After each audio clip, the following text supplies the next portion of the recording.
Welcome to the Special Forces in World War II YouTube channel created by the Special Forces in World War II team.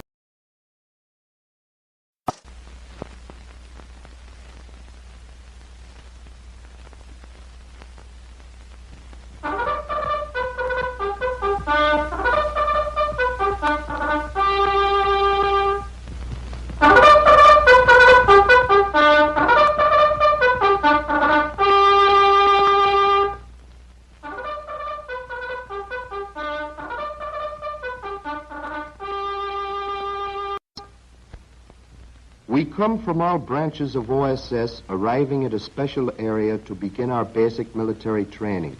Some of us entered the service while in OSS and continued in the same jobs without military training. Others transferred from various branches of the Army before completing their training.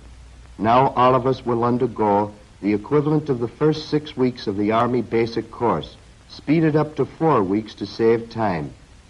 The sergeant calls the roll, then turns the group over to the executive officer, Lieutenant Hamilton, who receives us officially and gives us a few preliminary instructions for settling into camp life. Fresh from offices and laboratories, we leave our real names behind for reasons of security and are given student names which we will be known by for the duration of our training. Names such as Joe, Ben, and Al. Mine was Michael. At the same time, stripes, too, are forgotten, since all students are treated as book privates for the time being. For further security, our regular gear is put in storage while we are in the area, and we draw, with our new names, complete outfits of unmarked clothing and equipment. We are put under formal instructions right away, with an orientation lecture by Lieutenant Hamilton on safeguarding military information. Security. Use the designated post office address, but you can't and mustn't tell where you are. If you recognize a campmate, don't call him by his real name. Use his student name. Don't talk about where you lived or what your job was before you entered the Army. Your letters will be censored, but you mustn't say so to the person you're writing to. One of the first steps in learning how to live in the Army is the regulation way to make up a bunk and store personal equipment.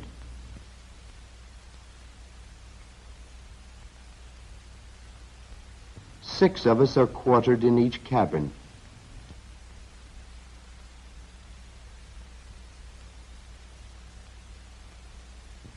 So much for an introduction to camp life. We now take you with us through a typical full day. Life wakes up in the usual Army way, but even the bugle is mechanized in this war.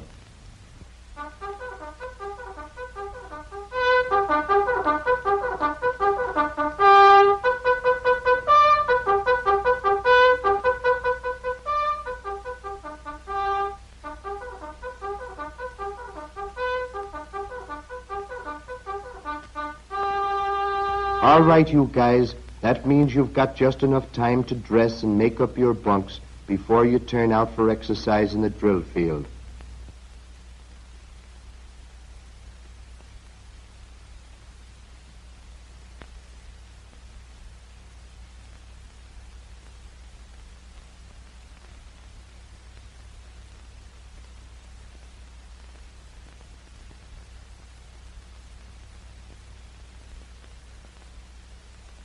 Queenie the Hound is a camp follower. She is at present in an interesting condition, a woman with a past, but no one knows where she came from.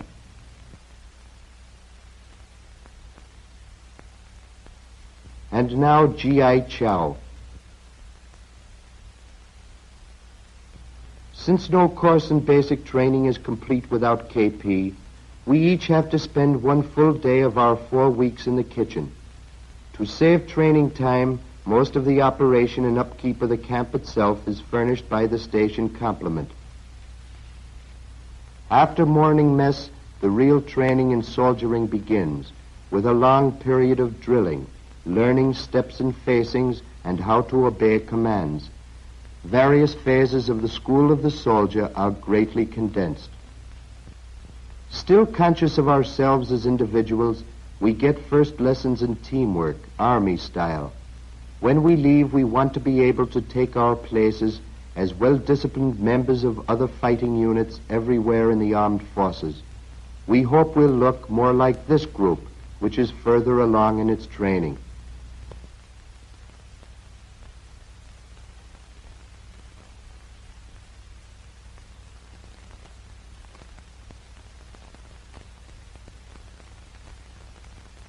In the Manual of Arms, we finally learn to stop going off in all directions at once and learn to move as one man.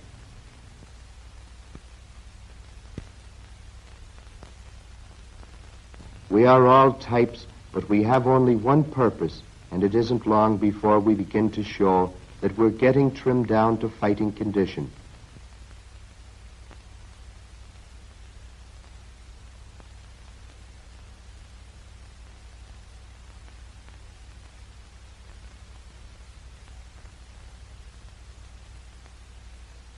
Close-order drill becomes as much a part of military life as eating and sleeping. This is just the beginning, learning to move in a mass with speed and efficiency, and learning to obey orders on the instant are first essentials. Soon we begin to learn the real fighting end of the war, to prepare ourselves for the times when we'll have to know how to kill or be killed.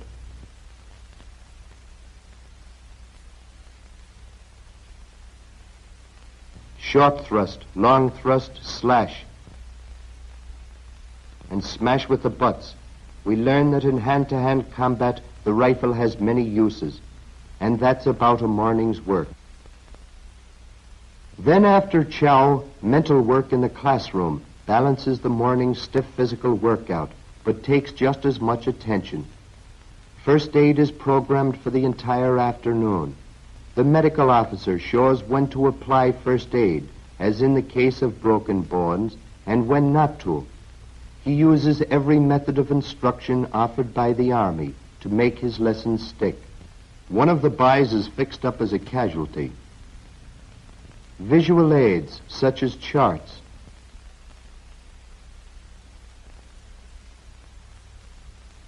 and training film.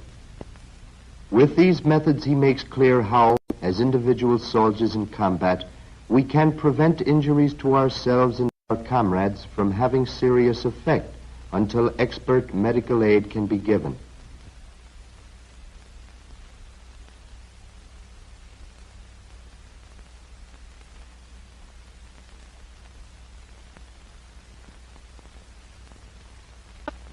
Retreat at 1745.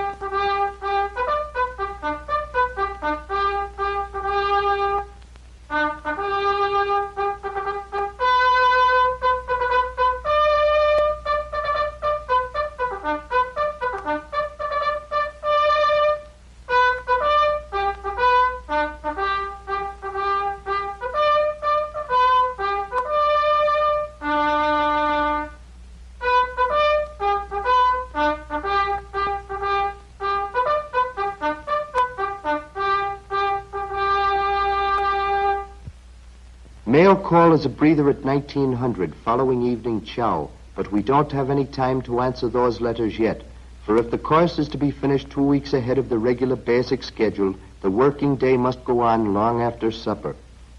Back to the books again for an evening class. We soon realize we're here for only one thing, training. After 2100 we can do what we like, except leave the area. Those that can stay awake usually go to the PX for candy, or 3.2 beer, or just to shoot the breeze. Or it may be our only chance to catch a haircut. We won't get our first pass until we've been in camp 2 weeks, and then it's good only for weekends. This goes on until tattoo at 22:30. Some of us prefer a little bedside reading before taps, but no one feels like burning the midnight oil after a day in an OSS training area. From here on, we disregard the calendar. The training program moves so fast that we forget the time of day and the day of the month. Firearms, this M1903, also the carbine and the Garand. Nomenclature, assembly and disassembly, care and cleaning, stripping the piece. Firing positions with the hasty sling, the loop sling,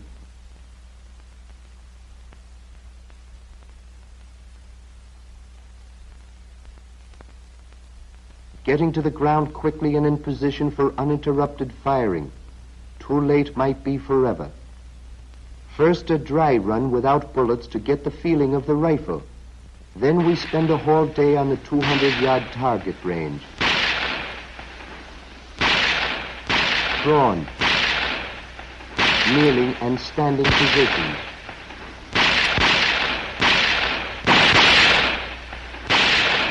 The .45 caliber pistol. The idea is to be able to do this blindfolded. While learning to handle it, we find out that like everything else GI, there is one best way of using basic weapons. That is the way which will bring swiftest, surest destruction to the enemy.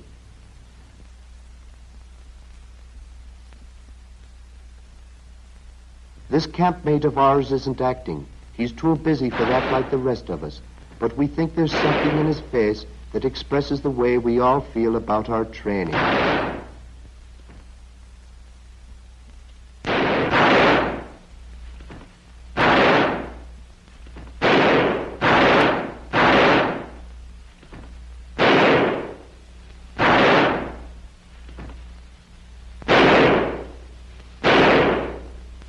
Queenie really needs somebody to look after the kids, for she's a war worker who puts duty to her country before her family. But when she hears a hike being planned, she decides to follow us anyhow. It seems that we are about to find out what it really means to be a foot soldier. Queenie supervises the drawing of rifles, bayonets, pack carriers, shelter halves, raincoats, mess kits, and helmets. It's called a light pack. We won't be soldiers until we know how those helmets and rifles feel after we've carried them 10 miles or so.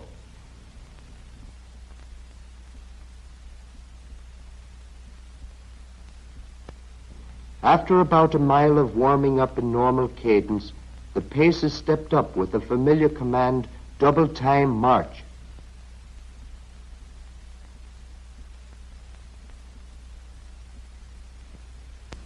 Snafu. The files then spread out into the safety of extended order formation.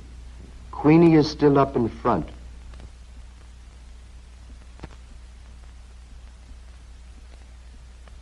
And at last rest, a smoke, and a chance to shift the weight of our packs are all we want. But don't get too comfortable there, Joe. Just as soon as it gets really restful, it's going to be hut 2, 3, 4, and hit the road again.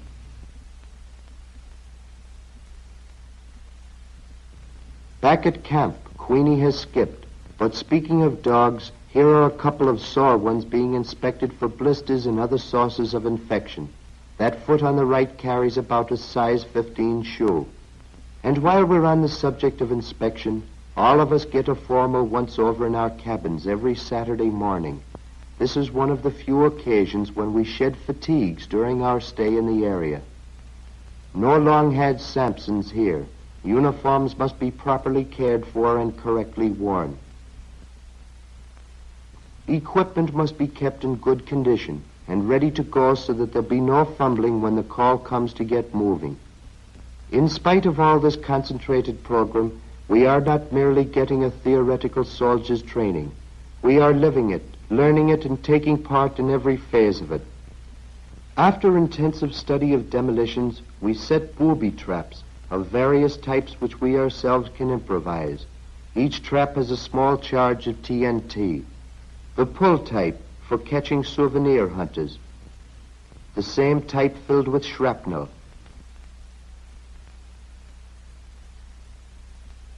The pressure type, which detonates when stepped on.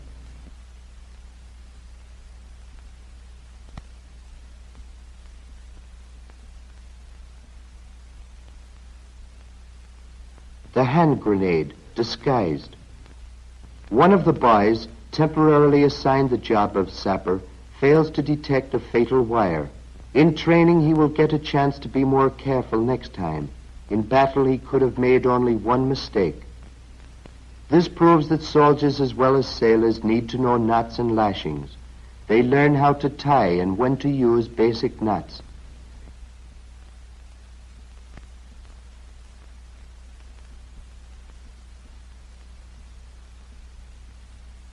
Hey, Joe, it's the bitter end of the rope, not of you. Camouflage prepares us OSS GIs for a grimmer game of hide-and-seek than we have ever known. We don camouflage suits designed for the region we are to operate in and attach leaves found in the locality. We drape our weapons with mottled cloth strips called Osnaburg to match the color of the landscape. The instructor makes us up with suitable war paint.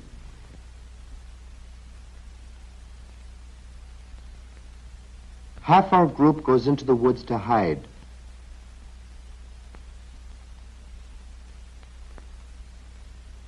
It takes very little vegetation to provide effective concealment if you are properly camouflaged and follow the rules. The rest of us follow later to try to detect their presence.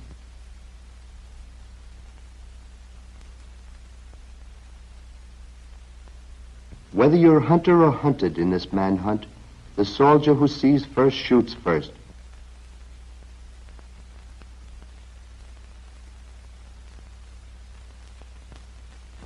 They say the exercise of eternal vigilance is the price of liberty. We exercise it in interior guard duty. After a sentry shows how it's done, we practice walking post, challenging, keeping our man at a distance and covered until we find out whether his identification is okay. When the weather is good, the instructor uses the outdoor classroom for such subjects as compass and map reading. Maybe some of us remember boxing the compass from Boy Scouts, but azimuths are new. As he explains, we come to regard the compass as a sort of third eye. We realize that a lost soldier is practically a dead soldier. Learning to find our way becomes a science as we learn resection. The instructor follows up his lecture in theory by assigning a map problem to be worked out on a compass run.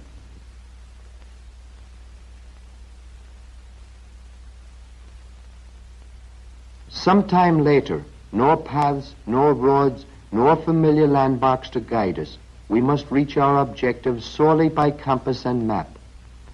We stop to take a bearing.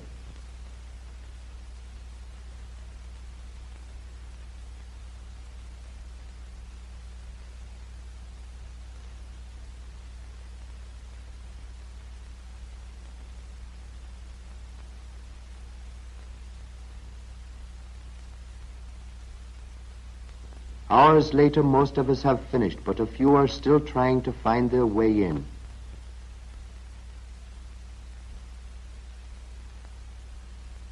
Hurdling on the obstacle course, the toughest test of our physical condition. One way to get across a stream, where speed and balance count. Rope swing off the ladder tests arm strength and sense of timing.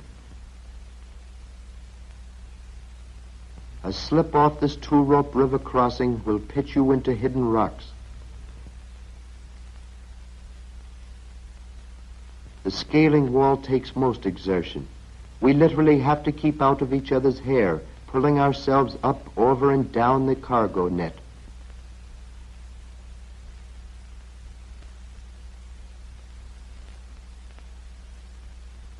The next time we see a net like this, it may lead over the side of a ship into a landing barge. A time comes near the end of training when all of us are on our way to a final attack problem. One group on the offensive, one on the defensive. To succeed in solving either side of this problem, we will have to put together what we have learned in all the subjects of our course, each taught separately with hours of explanation, practice, and drill.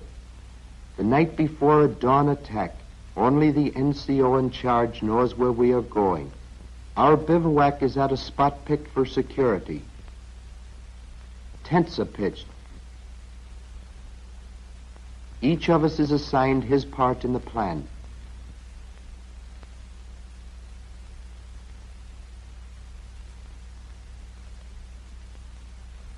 Tent mates dig slip trenches for protection against air attack. Guards ring the encampment.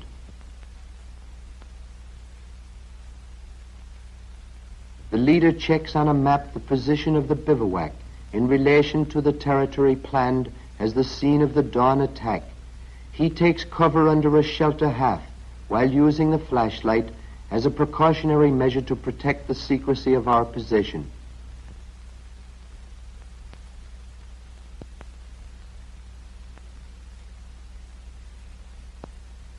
We try to sleep. The sentries watch and wait, but not for long. The attack problem begins.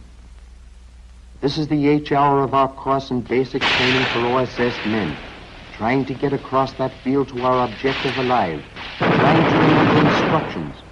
Crouch, don't bunch up. We might be a field patrol advancing ahead of a battalion or regiment to take a position and hold it until the main force comes up.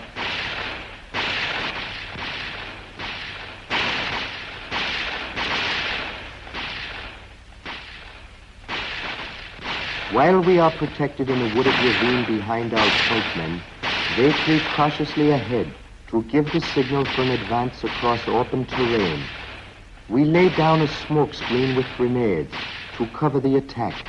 The advance guards give the command gas.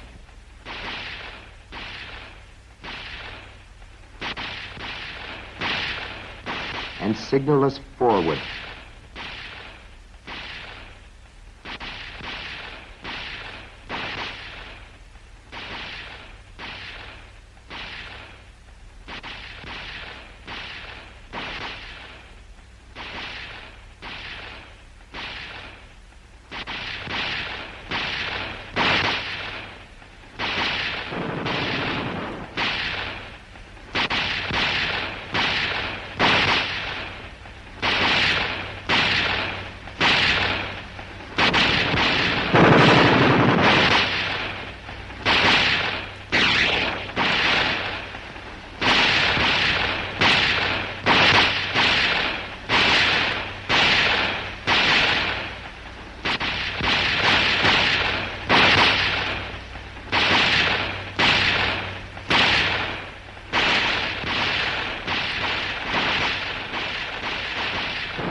Two enemy tanks, which have to be knocked out before we can advance further.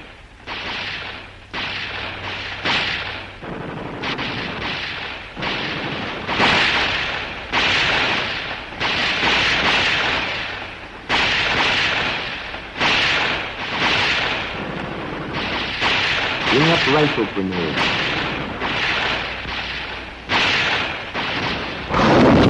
Bring up the bazooka.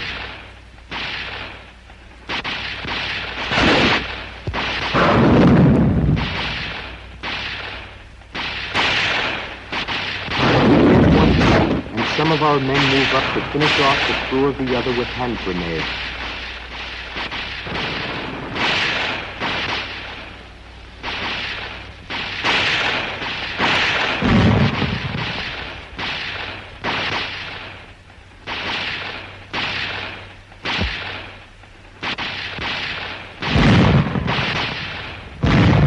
With the tanks out of the way, our riflemen can proceed with their mission. A small-scale operation compared with those in regular Army camps. Yet step by step, all the skills and drills of our 4 weeks' training have been building up to this point. The outcome of this particular operation is not our main interest here. What we want to show chiefly is how a problem of this kind sums up the basic principles we have learned. It is a review, a testing in action of what we have gained from classwork, theory, camouflage, conditioning, footwork, hand-to-hand combat, forced marches, scouting and patrolling, drilling, indoctrination, obstacles, marksmanship, tactical field training, manual of arms, chemical warfare, and that's it. After being put through the equivalent of 6 weeks of Army basic military training, streamlined to 4, we go back to our respective branches of OSS from the training area, prepared to do our part as soldiers as well as specialists in any future assignment.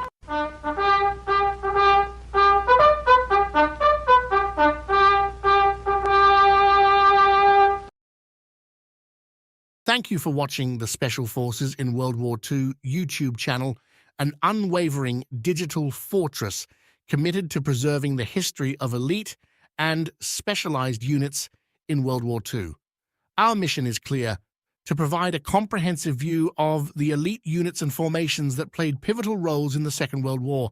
This extensive dossier includes their frontline battles, innovative weaponry, strategic maneuvers, and the brave soldiers who faced the crucible of combat. The World War II SOF Virtual Museum is our dynamic field operation, continually uncovering layers of historical knowledge.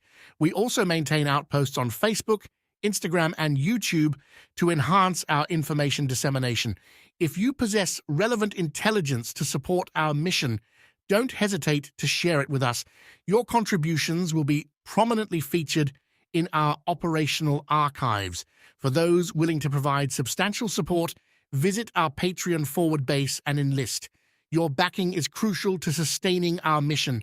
Together, let's carry forth this legacy.